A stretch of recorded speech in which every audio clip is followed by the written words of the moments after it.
धन्यवाद दोस्तों, मैं श्याम धर्मेंद्र। जैसा कि दो चर वाले रैखिक समीकरण का आज हम बहुविकल्पी प्रश्न का पार्ट नंबर 2 आपको बताएंगे। प्रश्न संख्या 9 से बताएंगे।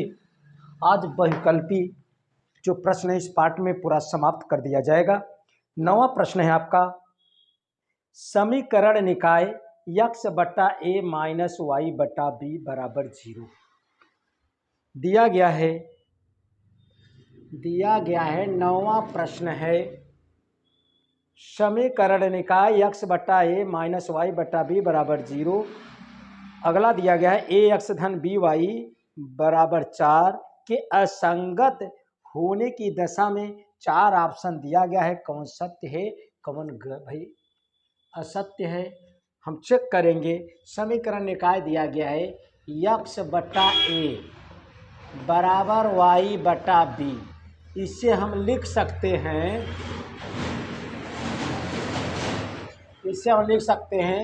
बी एक्स बराबर ए वाई, बी एक्स ए वाई को इस साइड माइनस ए वाई बराबर 0।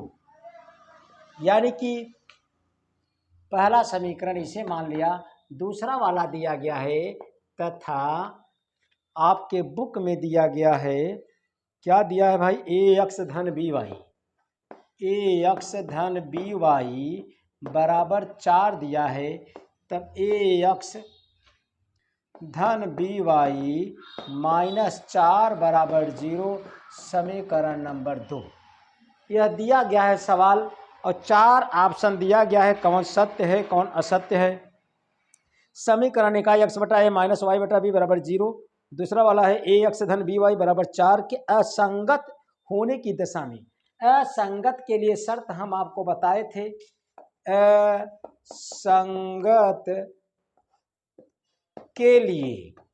असंगत के लिए क्या होता है, a1 बटे a2 बराबर b1 बटे b2 नॉट इक्वल c1 बटे c2 होता है। a1 बटा a2 बराबर b1 बटा b2 नॉट इक्वल c1 बटा c2 होता है। अब देखिए, पहले समीकरण से a1 b1 c1, दूसरे से a2 b2 c2। कहने का मतलब a1 बराबर, पहले समीकरण से x के बगल b है तो a1 बराबर b। अब देखिए a1 कहाँ ना भाई, a1 b1 c1 और b1 बराबर y के बगल वाला b1 होगा, बगल वाले का मतलब गुणांक, y के बगल माइनस a है।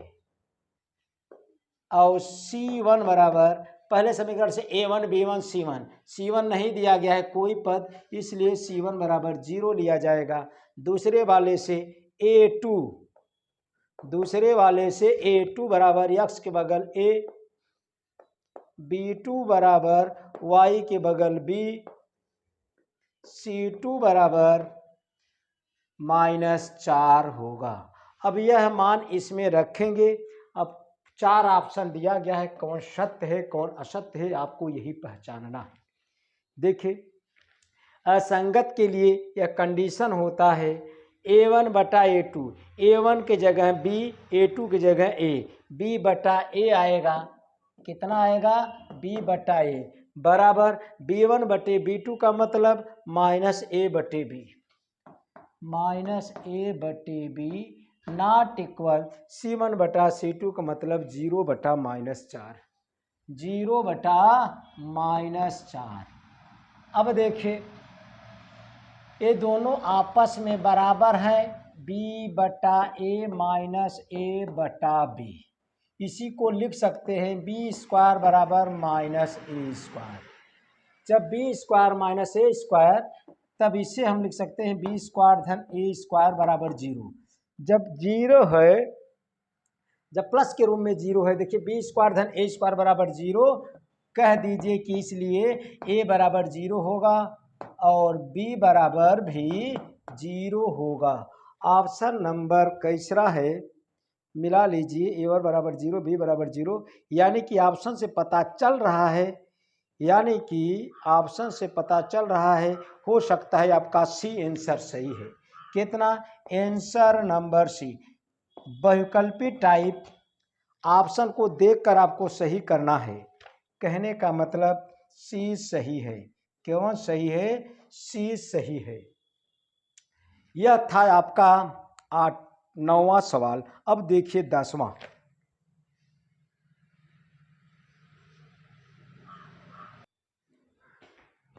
सवाल नंबर 10वां है आपका, समीकरण निकाय 2x धन 3y बराबर 7। अगला समीकरण दिया गया है 6x धन 5y बराबर 11 के लिए 4 ऑप्शन दिया गया है। कोई हल है, कोई हल नहीं है, एक अद्वितीय हल है, अंततः अनेक हल है, 3 हल हैं। यानी कि कंडीशन आपको बताना है कौन सा सत्य है। यानी कि 10वां में 4 ऑप्शन दिया गया है। प्रश्न आपको स्क्रीन बोर्ड पर दिखाई दे रहा होगा। समीकरण निकाय दिया गया है 2x धन 3y दिया गया है कितना? बराबर 7। इसी को हम लिख सकते हैं 2x धन 3y माइनस 7 बराबर 0।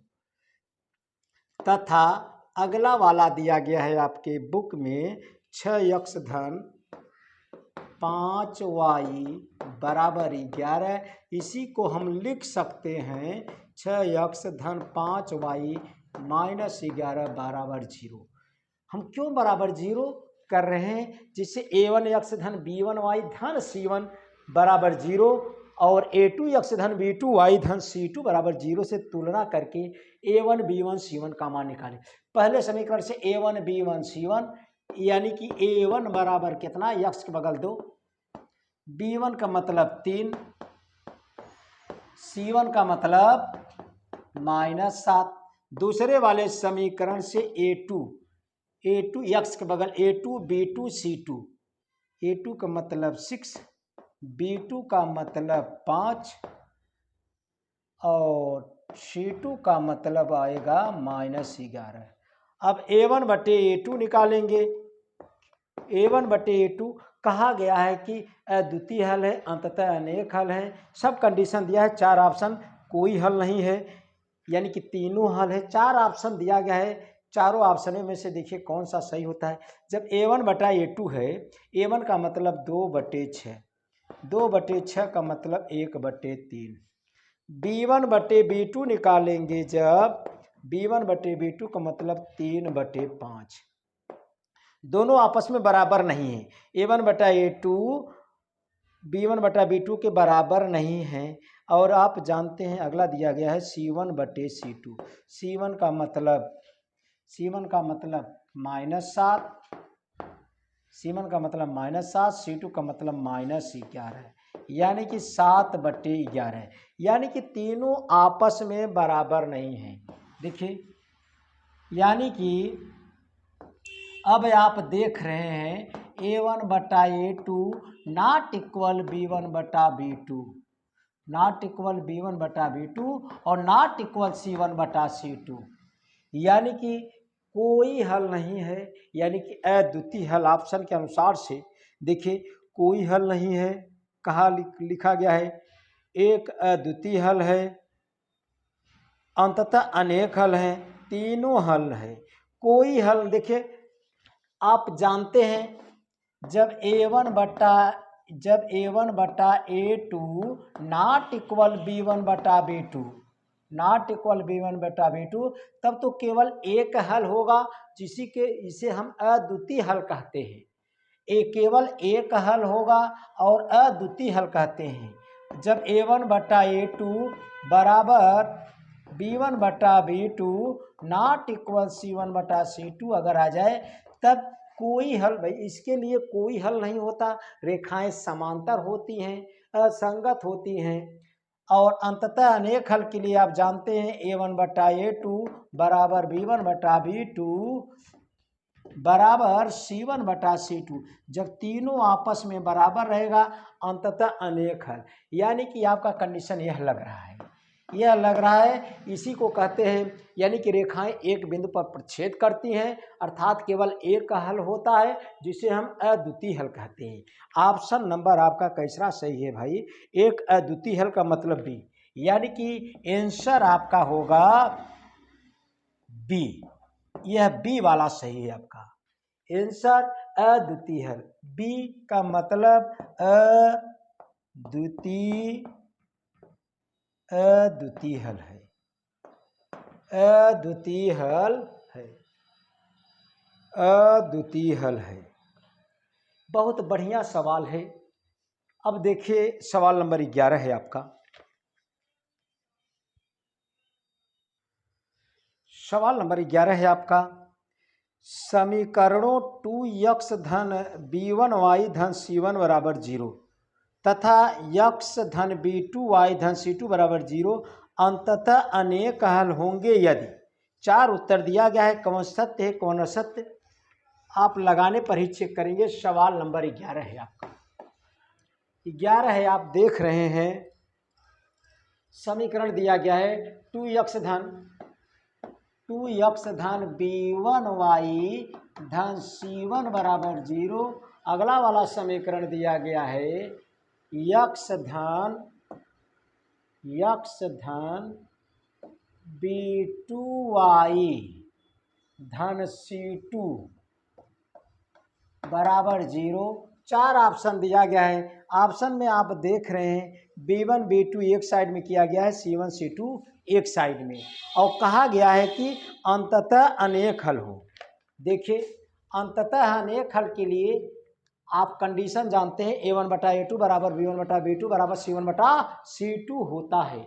इसके लिए a1 b1 c1 निकालेंगे पहले समीकरण से, a1 b1 c1 a2 b2 c2, यानी कि अंततः अनेक हल के लिए सूत्र होता है, क्या होता है, a1 बटे a2 बराबर b1 बटे b2 बराबर c1 बटे c2। पहले समीकरण से a1 b1 c1, दूसरे से a2 b2 c2। a1 का मतलब 2, a2 का मतलब x के बगल कितना है 1 बराबर b1 का मतलब b1 खुद दिया गया है, b2 का मतलब b2, c1 का मतलब c1 दिया गया है, c2 का मतलब c2। बस आपको ऑप्शन के अनुसार से हल करना है। ऑप्शन में देखिए 4 ऑप्शन है, b1 b2 एक साइड कहा किया गया है और c1 c2 एक साइड। कहने का मतलब एक बार यह दोनों लीजिए और अगली बार भाई शुरू वाला और लास्ट वाला लीजिए। जब हम देखिए क्योंकि बराबर है सब, हम 2/1 बराबर b1 बटे b2, तिर्यक जब गुणा करेंगे b2 इधर 1 इधर, कहने का मतलब b1 बराबर आ जाएगा 2b2, b1 बराबर 2b2, b1 बराबर 2b2, किसी आंसर में मिल रहा होगा b1 बराबर 2b2। अगला 2/1 लिया, 2/1 लिया और c1 बटे c2 लिया। देखिए तिर्यक गुणा c2 किधर 1 किधर, फिर कहने का मतलब c1 बराबर 2c2, c1 बराबर 2c2, यानी कि जो आंसर होगा b1 बराबर 2b2 और c1 बराबर 2c2 यही सत्य होगा। यानी कि 11 नंबर का कैसरा सत्य है भाई, b1 बराबर 2b2 तथा c1 बराबर 2c2। ऑप्शन 11 का सी है, यानी कि 11 का सी सही है आपका। कैसरा आंसर सी सत्य है, सी सत्य है। अब देखिए क्वेश्चन है आपका 12 दिया गया है। सवाल नंबर 12 है आपका, दिया है प्रश्न कि x धन 3y बराबर -3, -3 को बाएं साइड ले आया तो +3, यह समीकरण 1 हो गया। अगला वाला 12x धन ky बराबर -k दिया गया है, -k को बाएं साइड ले आया तो +k, यानी कि यह समीकरण 2 हो गया है। अंततः अनेक हल के लिए कहा गया है कि k का मान बताइए। प्रश्न आपको दिखाई दे रहा होगा और k का मान आपको बताना है। k का मान निकालने के लिए और कब अंततः अनेक हल के लिए यह सूत्र होता है, पहले समीकरण से a1 b1 c1, दूसरे वाले से a2 b2 c2। तब पहले समीकरण से a1 बराबर x के बगल k, b1 बराबर y के बगल 3, c1 का मतलब भी 3। दूसरे वाले समीकरण से A2 12 B2 के C2 के दिया गया है, यानी कि B2 के C2 के, यानी कि दोनों का के दिया गया है। अब देखिए के का मान हमसे पूछा भी गया है। अब यह मान इसमें जब हम रखेंगे, आप देख रहे हैं A1 बटा A2, A1 की जगह क्या रखेंगे के, A1 की जगह हम के रखेंगे और A2 की जगह हम 12 रखेंगे, बराबर B1 बटा B2, मतलब B1 की जगह 3 रखेंगे, B2 की जगह के रखेंगे। C1 बटा C2 का मतलब 3 बटे के रखेंगे। अब देखिए के का मान पूछा गया है, के का मान पूछा गया है। अब के का मान निकालने के लिए अगर यह दोनों लेंगे तो के कैंसिल हो जाएगा, के का मान निकल पाना मुश्किल है, यानी कि पहला और दूसरा लेंगे, सब आपस में बराबर है, के बटे 12 बराबर 3 बटे के, त्रिय गुणा करेंगे, के स्क्वायर बराबर 12 तिया 36, स्क्वायर हटाएंगे तो करड़ी लग जाता है, करड़ी के अंदर से कुछ भी मान आता है प्लस माइनस 6, उत्तर आएगा प्लस माइनस 6। लेकिन ऑप्शन के अनुसार से प्लस 6 दिया गया है कि माइनस 6 दिया गया है, वह हम लेंगे। अगर प्लस माइनस 6 दिया होगा तो दोनों लिया जाएगा, अगर प्लस 6 दिया गया होगा तो केवल प्लस 6 लेंगे, अगर माइनस 6 दिया गया है तो माइनस 6 लेंगे। ऑप्शन सवाल नंबर 12 का देखिए, यानी प्लस माइनस न देकर केवल 6 दिया गया है, अतः लिखेंगे के बराबर 6, यानी कि यही आंसर आपका सत्य है। आपके सवाल से यानी कि डी प्रश्न सही है, यानी कि 12 का डी आंसर, डी सही है, आपका सत्य है, डी आंसर। अब सवाल नंबर आप 13 देखेंगे। सवाल नंबर 13 है आपका, यदि समीकरणों 3x माइनस 4y बराबर 7 तथा kx माइनस 8y बराबर 14 के अंततः भाई दिया गया है अनंत हल हो तो के का मान, अनंत हल के लिए सूत्र लगाएंगे। अनंत हल के लिए क्या फार्मूला होता है, A1 बटा A2 बराबर B1 बटा B2 बराबर C1 बटा C2। ध्यान दीजिए, A1 बटा A2 बराबर B1 बटा B2 बराबर C1 बटा C2 अंततः अनेक हल के लिए सूत्र होता है।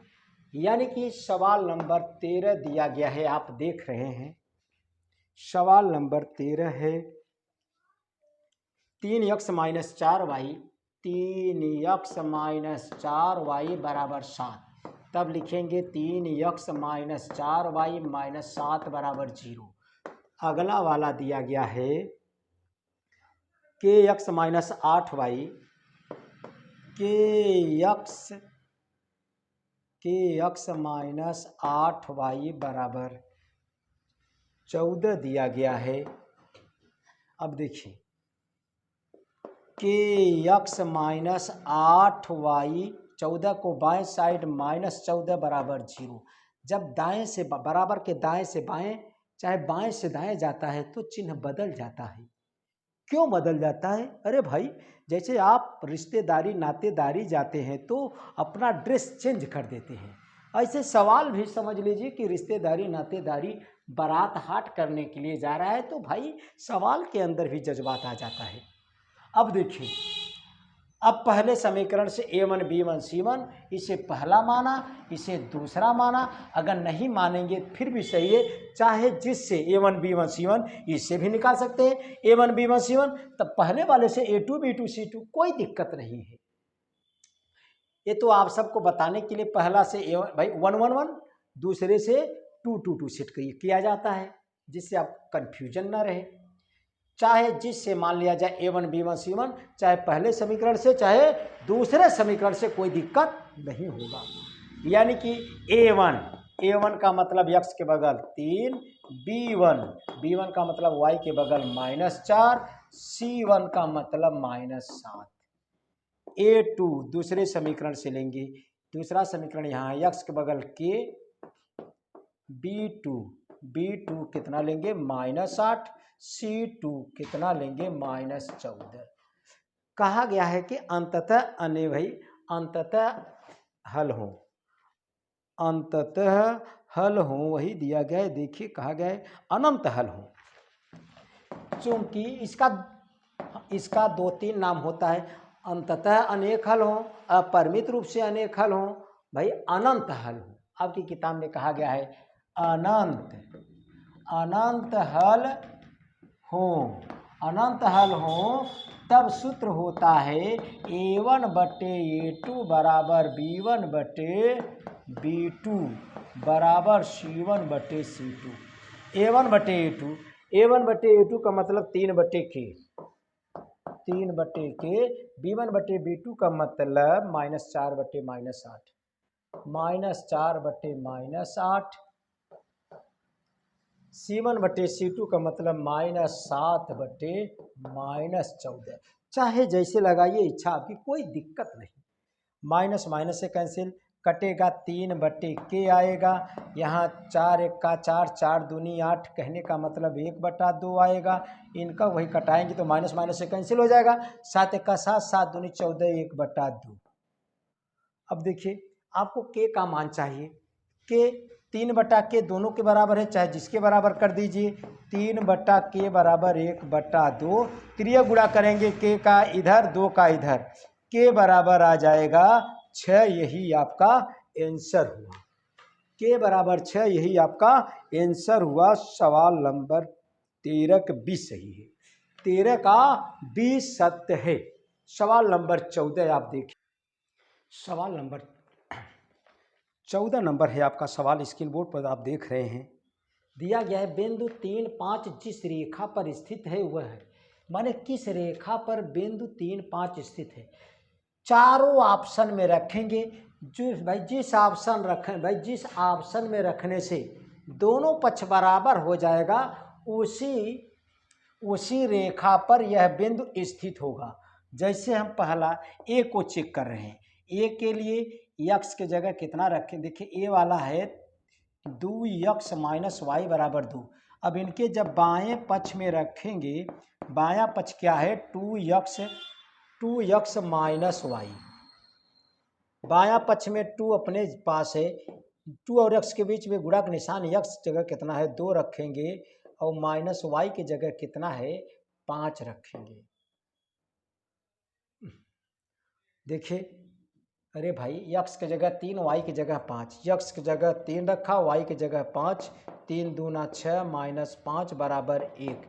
आप लेकिन राइट हैंड साइड में देख रहे हैं, राइट हैंड साइड में कितना है 2, यानी कि लेफ्ट हैंड साइड में 1 आ गया, राइट हैंड साइड में 2 दिया गया है। दोनों पक्ष आपस में बराबर नहीं है, इसलिए यह बिंदु इस रेखा पर स्थित नहीं है। अगर जिसमें रखने से बराबर हो जाएगा उसी रेखा पर स्थित होगा। अब देखिए दूसरे पर रखते हैं हम, जब दूसरे बी वाले में रखते हैं, बी वाले में देख लिया जाए, दिया गया है 2x - y बराबर 1। अब देखिए लेफ्ट हैंड साइड में एक बार रखिए, लेफ्ट हैंड साइड सवाल उतार लीजिए 2x - y। अब 2 लिखा, x की जगह कितना रखेंगे 3 रखेंगे, -y की जगह कितना रखेंगे 5 रखेंगे। अब देखिए 2 तिहाई 6 हुआ, -5 बराबर 1। और राइट हैंड साइड आप देख रहे हैं वो अभी कितना है, राइट हैंड साइड इस सवाल में 1 है, यानी कि लेफ्ट हैंड साइड भी लगाए हम 1 और राइट हैंड साइड भी 1 है, यानी कि आंसर नंबर आपका यह 20 सत्य है। यानी कि यह बिंदु किस रेखा पर स्थित होगी, यानी कि 2x - y बराबर 1 पर स्थित होगी। सवाल नंबर अगला देखिए, सवाल नंबर 15 है आपका, समीकरण 2x - 5 बराबर 0 का भाई वर्गीकृत कागज पर आलेख खींचने पर प्राप्त रेखा होगा। पहला ऑप्शन एक्स के समांतर होगी, दूसरा वाई अक्ष के समांतर होगी, तीसरा एक्स अक्ष तथा वाई अक्ष दोनों को प्रच्छेदित करेगी, मूल बिंदु से होकर जाएगी। अब देखिए समीकरण दिया गया है, सवाल नंबर 15, समीकरण आपके किताब में दिया गया है 2x - 5 बराबर 0। इसी को हम लिख सकते हैं 2x बराबर कितना लिख सकते हैं 5। यक्स बराबर 5/2। अब हम वर्गाकृत कागज पर जब आलेखित करेंगे, यह यक्स डैश, वाई डैश, यह एक्स अक्ष हुआ, यह वाई अक्ष हुआ। अब देखिए यह मूल बिंदु हुआ, लेकिन यक्स अक्ष पर यहाँ पर धन 5/2 है, यानी कि इस बिंदु पर कहीं काटेगा, मूल बिंदु से दाएं तरफ काटेगा। जब यहाँ पर काटेगा तो वाई अक्ष के समांतर बोला जाएगा, वाई अक्ष के समांतर बोला जाएगा। यही 5/2 होगा, 5/2 होगा। कहने का मतलब वाई अक्ष के समांतर होगा, तभी यक्स अक्ष पर 5/2 बिंदु पर काटेगा। 5/2 इकाई की दूरी पर यह काटेगा, कब? जब वाई अक्ष के समांतर होगा तब। कहने का मतलब आंसर नंबर 20 सही होगा, आंसर 20 सही होगा। देखिए यक्स का मान आया, यक्स का मान यक्स अक्ष पर मिलता है, वाई अक्ष पर नहीं मिलता है। यहाँ पर धन 5/2 है, तब मूल बिंदु से धनात्मक साइड मिलेगा। अगर ऋण होता तो बाएं साइड। जब धनात्मक साइड हम मान लिया कि इसी बिंदु पर मिलेगा, इस बिंदु पर रेखा कब मिलेगा? जब वाई अक्ष के समांतर खींचेंगे। यह था सवाल नंबर 15। सवाल नंबर 16 आप देखेंगे, आप सवाल नंबर 16 देखेंगे आप। क्या सवाल है? आप स्क्रीन बोर्ड पर आप देख रहे होंगे, समीकरण 3x धन 2y बराबर 10 में y का मान 5 है तो x का मान बताइए। समीकरण दिया गया 3x धन 2y, 16 है 3x धन 2y बराबर दिया गया है बराबर 10 दिया गया है। हमसे पूछा गया है y का मान 5 है तो x का मान, चूंकि y बराबर 5 दिया है तो x का मान बताना है। अरे भाई y की जगह 5 रख दीजिए, y कहाँ है? यहाँ पर नहीं है, 3x उतारा प्लस 2, y की जगह 5 रखेंगे तो 5 रखा। अब देखिए 2 और y के बीच में कितना निशान लिया जाएगा? गुणा का निशान लिया जाएगा। अगर गुणा का निशान बराबर 10, अब 3x बराबर प्लस 2 पंचे 10 लिखा बराबर 10। इस 10 को उस साइड ले गए, 10 बराबर, पहले बराबर कहा, सर्वप्रथम यह वाला 10 लिखा, तब इस 10 को उस साइड माइनस 10 से 10 कैंसिल, 3x बराबर 0 हो जाएगा।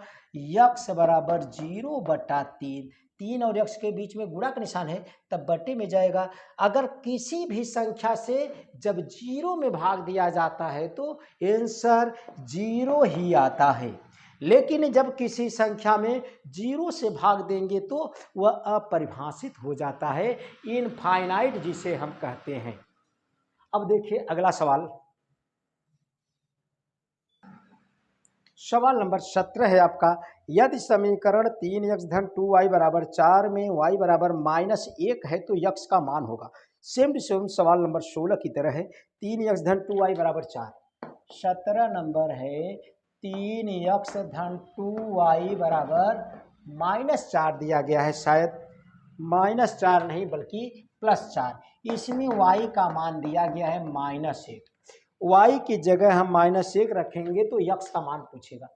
3x लिखा प्लस अपने पास है 2 लिखा, 2 और y के बीच में हमेशा चर और अचर के बीच में क्या लिया जाता है? गुणा का चिन्ह लिया जाता है। भाई चर और अचर, चर क्या है? y, अचर क्या है? 2। गुणा का निशान y की जगह क्या रखेंगे? -1। अब इसको हम कोष्टक में रख दिया बराबर 4।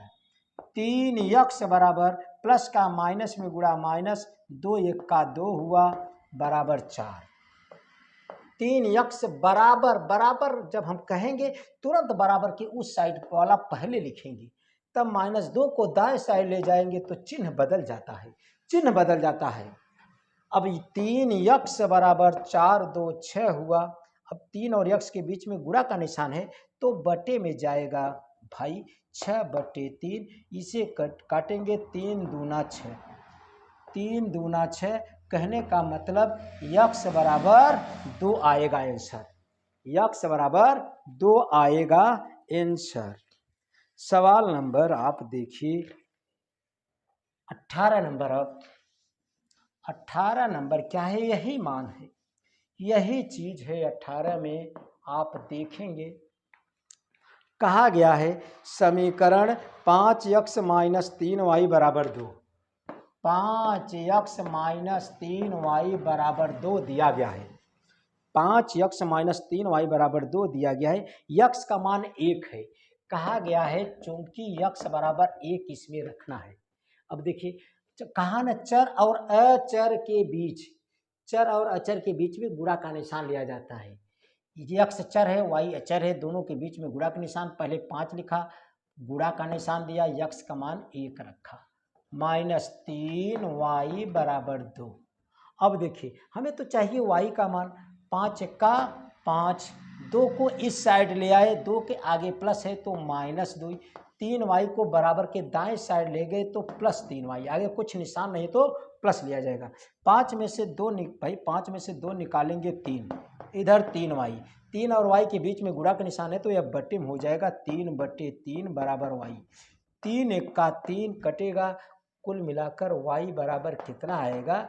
1। यह हुआ आपका आंसर।